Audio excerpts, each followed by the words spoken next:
Ngunit nung nagsimula ang makilala ang St. Gerard Construction, dumating naman ang panibagong pagsubok.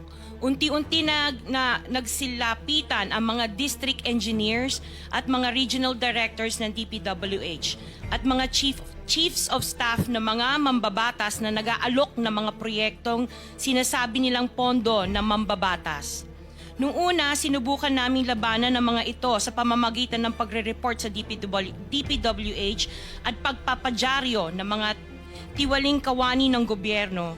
Subalit hindi sila natitinag sa mga ito. Sabi nila dapat tanggapin namin ang realidad na dapat kaming magbayad sa mga pambabatas kung gusto po namin magpatuloy na magkaroon ng project sa gobyerno. Kung hindi, binabala nila na matatanggal na sa listahan ang kumpanya namin at hindi na makakakuha ng kahit anong proyekto. Hindi namin ginusto kailanman na mapasama sa ganitong sistema, pero kailangan namin magpatuloy para sa pamilya at mga empleyado namin. Dahil sa aming paglaban sa mga tiwaling bidding, maraming beses naming naranasan na ma-disqualify ng Bids and Awards Committee ng DPWH na hawak ng mga mambabatas na nagpondo sa proyekto. Dahil naiipit na ang aming negosyo, lumulubog na kami sa lumalaking utang ng kumpanya at peligro sa buhay ng aming pamilya. Napilitan kaming makisama sa kalakaran kahit labag sa aming kalooban. Magandang umaga po, Mr. Chair at kagalang-galang na senators at miyembro ng Blue Ribbon Committee, lalong-lalo po kay Senator Rodante Marcoleta. Diretso na. Number 15, 16, paulit-ulit kaming ginamit ng mga nasa pwesto sa sistemang ito. Wala kami magawa dahil kung hindi kami makikisama, gagawa nila ng problema ang project na na-award sa amin sa pamamagitan ng mutual termination o pagkakaroon ng right-of-way problem na parehong nagdudulot ng hindi matuloy ang implementasyon ng mga proyekto. Matapos naming manalo sa mga bidding, may mga opisyal mula sa DPWS ang lumalapit sa amin para humingi at kumuha ng bahagi niya sa halaga ng proyekto. Ang hinihingi nilang porsyento ay hindi bababa sa 10% at umaabot pa sa 25% na naging kondisyon upang hindi maipit ang implementasyon ng kontrata. Ito ay binibigay namin sa kanila ng cash. Ang bawat transaksyon ay may karampatang voucher at ledger na nagsasaad ng mga araw at kung kailan nila ito natanggap.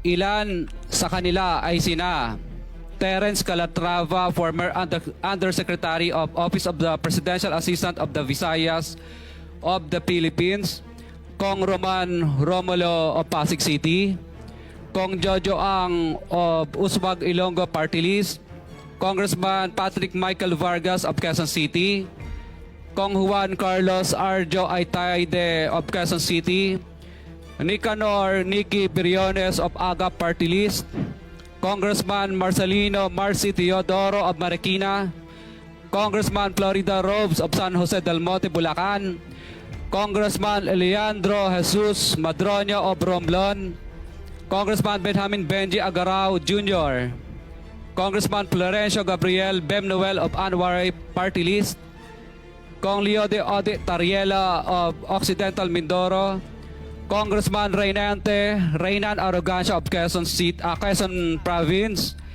Kong Marvin Rillo of Quezon City, Kong Teodoro Haresco of Aklan, Kong Antonieta Yudela of Zamboanga, Sibugay, Kong Dean Asisio of Caloocan, Kong Marivico Pilar of Quezon City. 21. Mayroon ding mga kinatawa ng ilang politiko na nakikipagtakbo sa amin upang manghingi ng porsyento kapalit ng mga porsyento ng mga proyekto. Ang mga porsyentong ito ay 25% ay ipinipilit sa amin bilang karaniwang kalakaran na wala akong kakainang tanggihan. Ilan sa kanila ay sina Regional Director Eduardo Virgilio of DPWH Region 5, Director Ramon Ariola III of Unified Management UPMO, District Engineer Henry Alcantara, DPWS Bulacan First, Undersecretary Robert Bernardo, District Engineer Aristotle Ramos of DPWS Metro First, Pasig City, District Engineer Manny Bulusan of DPWS North, Manila Deo, District Engineer Edgardo C. Pingol of DPW's Bulacan Subdeo, District Engineer Michael Rosaria of DPW's Quezon Second Deo.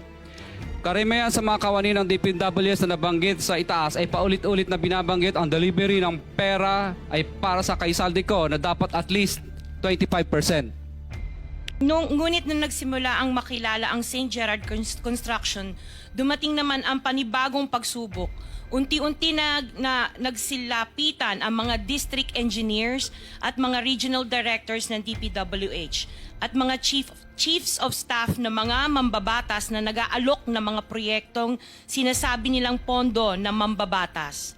Noong una, sinubukan naming labanan ng mga ito sa pamamagitan ng pagre-report sa DPWH at pagpapadyaryo ng mga tiwaling kawani ng gobyerno, subalit hindi sila natitinag sa mga ito. Sabi nila dapat tanggapin namin ang realidad na dapat kaming magbayad sa mga pambabatas kung gusto po namin magpatuloy na magkaroon ng project sa gobyerno. Kung hindi, binabala nila na matatanggal na sa listahan ang kumpanya namin at hindi na makakakuha ng kahit anong proyekto. Hindi namin ginusto kailanman na mapasama sa ganitong sistema, pero kailangan namin magpatuloy para sa pamilya at mga empleyado namin. Dahil sa aming paglaban sa mga tiwaling bidding, maraming beses naming naranasan na ma-disqualify ng Bids and Awards Committee ng DPWH na hawak ng mga mambabatas na nagpondo sa proyekto. Dahil naiipit na ang aming negosyo, lumulubog na kami sa lumalaking utang ng kumpanya at peligro sa buhay ng aming pamilya. Napilitan kaming makisama sa kalakaran kahit labag sa aming kalooban. Magandang umaga po, Mr. Chair at kagalang-galang na senators at miyembro ng Blue Ribbon Committee, lalong-lalo po kay Senator Rodante Marcoleta. Diretso na. Number 15, 16, paulit-ulit kaming ginamit ng mga nasa pwesto sa sistemang ito. Wala kaming magawa dahil kung hindi kami makikisama, gagawa nila ng problema ang project na na-award sa amin sa pamamagitan ng mutual termination o pagkakaroon ng right-of-way problem na parehong nagdudulot ng hindi matuloy ang implementasyon ng mga proyekto. Matapos naming manalo sa mga bidding, may mga opisyal mula sa DPWs ang lumalapit sa amin para humingi at kumuha ng bahagi niya sa halaga ng proyekto. Ang hinihingi nilang porsyento ay hindi bababa sa 10% at umaabot pa sa 25% na naging kondisyon upang hindi maipit ang implementasyon ng kontrata. Ito ay binibigay namin sa kanila ng cash. Ang bawat transaksyon ay may karampatang voucher at ledger na nagsasaad ng mga araw at kung kailan nila ito natanggap.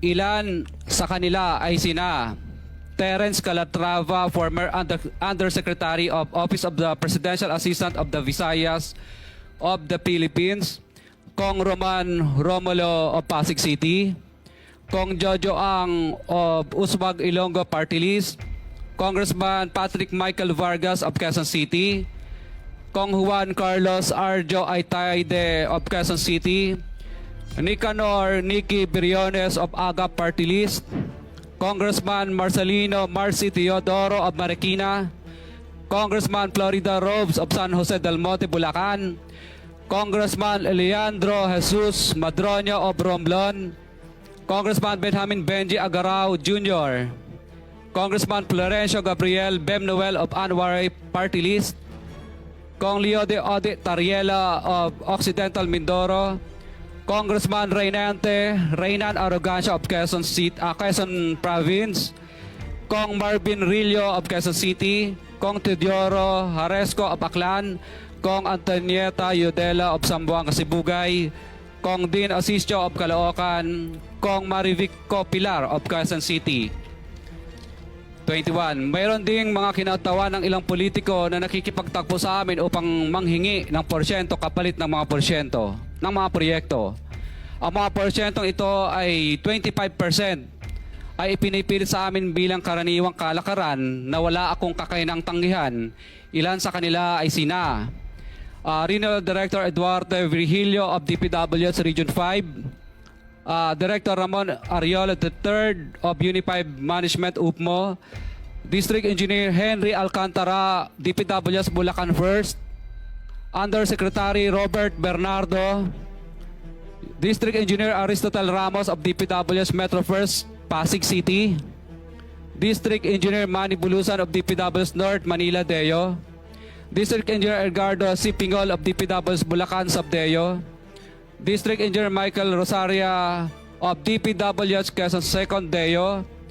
Karamihan sa mga kawani ng DPWS na nabanggit sa itaas ay paulit-ulit na binabanggit ang delivery ng pera ay para sa kaisaldi ko na dapat at least 25%.